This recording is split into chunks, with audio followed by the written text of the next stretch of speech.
महालेखा परीक्षक controller and auditor general, इनकी नियुक्ति भारतीय संविधान के अनुच्छेद यानी एक्ट 148 यानी 148 के तहत राष्ट्रपति करते हैं। इनका कार्यकाल 6 वर्ष या 65 वर्ष की उम्र तक होता है।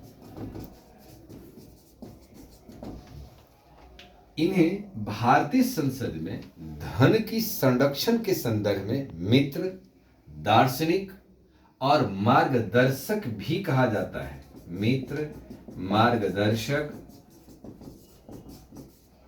और दार्शनिक कहा जाता है।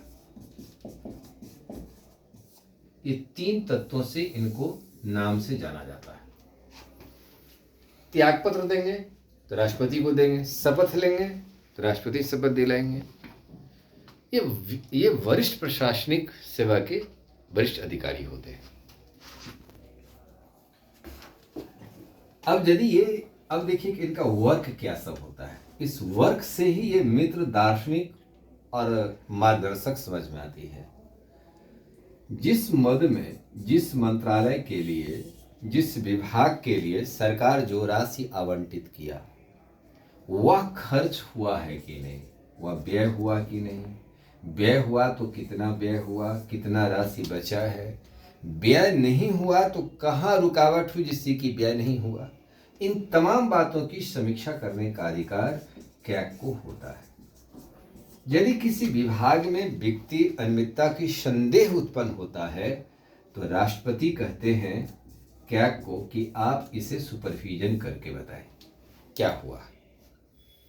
तो परीक्षक करके बताएं, परीक्षण करके बताएं, इसलिए के नाम में परीक्षक शब्द लगा हुआ है। धन को रोकना भी आपका काम होता है, लेकिन भारत में नियंत्रक के रूप में महालेखा परीक्षक का वर्क नहीं है। इसलिए क्वेश्चन देता है कि भारत में नियंत्रक, महालेखा परीक्षक जैसे पद में परीक्षक का कार्य तो है लेकिन नियंत्रक का कार्य नहीं है। यूपीएससी ने पूछा इन्हें जासूसी कुत्ते को रोकिए। क्यों? गबन होने से पहले ही यदि हम धन को रोक दें गबन होने से तो ये नियंत्रण का काम होगा। यह कार्य भारत के कैग के पास नहीं है। इसके लिए एक आवाज उठा कि भारत में भ्रष्टाचार को रोकने के लिए नियंत्रक जैसे वर्क को महालेखा परीक्षक से जोड़ा जाए। ये काम जब पद के रूप में जोड़ा गया तो अधिकार क्यों नहीं है? तो राष्ट्रपति कहते हैं तो राष्ट्रपति पास रिपोर्ट देंगे कैग, ये कैग रिपोर्ट देंगे और राष्ट्रपति इस रिपोर्ट को संसद के पटल पर जाकर के पेश करते हैं, जहां संसद के दोनों सदन चर्चा करते हैं। फिर ये केंद्र में एक ही पद होते हैं जो राज्य की भी किसी विभाग को देखते हैं। यदि किसी राज्य में, किसी विभाग में वित्तीय अनियमितताएं होती है तो ये राज्य की यात्रा पर जाते हैं कैग और उस राज्य की यात्रा करने के बाद उसका सुपरविजन करते हैं। और सुपरविजन नियंत्रक नहीं हो रहा है, सुपरविजन हो रहा है। तो सुपरविजन करते हैं और सुपरविजन करने के बाद ये 2 प्रतिवेदन देते हैं। एक प्रतिवेदन देते हैं राज्यपाल को और दूसरा प्रतिवेदन देते हैं राष्ट्रपति को। राज्यपाल के पास जो प्रतिवेदन जाता है ये किसके पास जाता है? इसे विधानमंडल के पटल पर रखवाते हैं। और राष्ट्रपति के पास जाता है तो राष्ट्रपति संसद के पटल पर रखते हैं।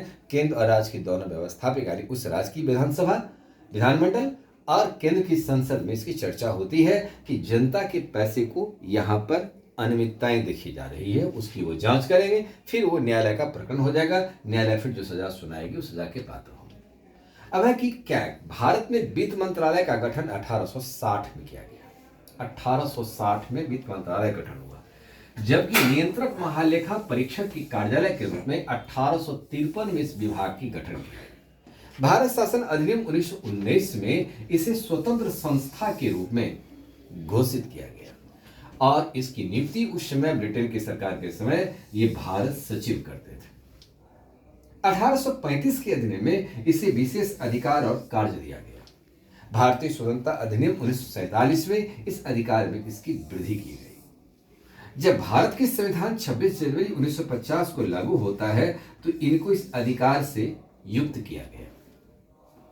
लेकिन इस अधिकार में जहां तक कार्य प्रणाली जो अब तक का रहा है, परीक्षक का रहा है, नियंत्रक का नहीं। जबकि इन्हें मित्र, मार्गदर्शक और दार्शनिक कहा जाता है। मित्र के रूप में इसलिए कि जनता के धन को एक दोस्ताना रिश्ता के साथ ये क्या जो होते हैं वह संसद की एक अस्थायी समिति होती है, लोक लेखा समिति, इसको इंग्लिश में पब्लिक अकाउंट्स कमेटी कहते हैं। पब्लिक अकाउंट्स कमेटी के नजदीक रहकर कार्य करते हैं और पब्लिक अकाउंट्स कमेटी विपक्ष का कोई नेता होते हैं जो इसके पास इस समिति के रिपोर्ट को पेश करते हैं। उस समिति के नजदीक ये रहकर कार्य करते हैं। कार्य करने के बाद वो दिशा निर्देश देते हैं, वो मार्गदर्शक हैं ये। फिर वो कमेटी के रिपोर्ट को समिति के अध्यक्ष के माध्यम से लोकसभा अध्यक्ष के पास जाता है और लोकसभा अध्यक्ष तब से संसद के पटल पर रखवा देता है। अब है इसका मूल कार्य है सार्वजनिक धन का अपव्यय को रोकना, गलत तरीके से यदि धन का इस्तेमाल हो रहा है इसे भी रोकना। यह कार्य अपने दर्शन के व्यवस्था से कार्य करें, इसलिए इन्हें दार्शनिक भी कहा जाता है। भारत में लेखा परीक्षक की वजह घोटाला हो जाने के बाद उजागर करते हैं।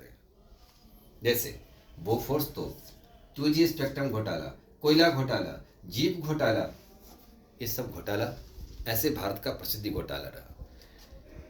बिहार में पशुपालन घोटाला हुआ था, चारा घोटाला हुआ था, पशु की चारा के संबंध में घोटाला हुई थी। इसकी यहाँ भी क्या गए थे और रिपोर्ट को दर्ज किया। अभी क्या वर्तमान में चर्चा में आ गए हैं कि दिल्ली में जो दिल्ली गवर्नमेंट, जो आम आदमी पार्टी सरकार जब चला रही थी 10 वर्ष के कार्यकाल के भीतर में, तो कैग के रिपोर्ट को रखा गया कि शराब घोटाला हुआ है कि नहीं।